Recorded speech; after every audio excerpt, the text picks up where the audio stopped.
there's been 40 years of illegal drug prohibition in this country. We started out with some really good policies and really good programs. Back in the 1980s, everything switched from a health issue or health interdiction to a law enforcement interdiction. And what we have seen is the exponential growth in the number of people being locked up in prison, the vast majority of them there because of illegal drug problems. And it has been the $1 trillion 40-year failure.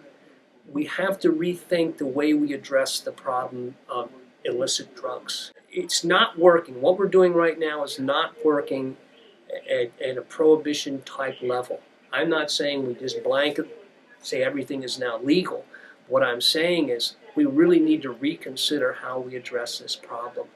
That's a frustration that I've seen over the years in my career is as we've made advances in addressing other health issues, we still are in the dark ages when it comes to addressing addiction. So why am I interested in prohibition? I'm a person who's interested in history. And I had a history teacher, actually a history teacher in 7th grade that had a sign in the back of his wall that said, "Those that do not learn from the past are doomed to repeat it." And we repeat the same mistakes over and over and over again.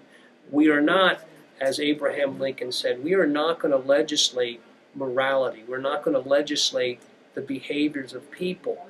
What we need to do is demonstrate through education and through opportunities how to modify.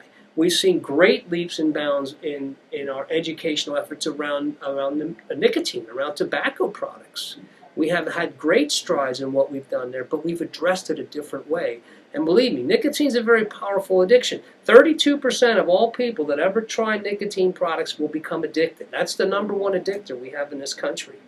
And we have come a long way in making opportunities. We don't stigmatize or moralize on a person that's a nicotine addict, but yet we will do that with other addictions. This is something that needs to change. We need to raise that awareness and consciousness.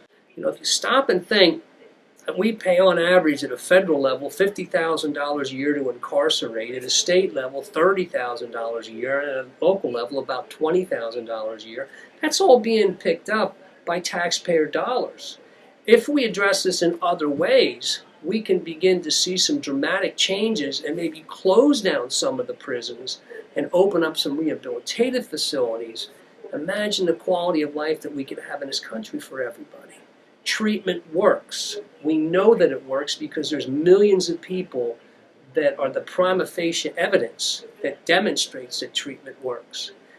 Criminal justice can be a great intervention point of getting people mobilized into recovery, but we need to redirect our efforts at a broader, more national level.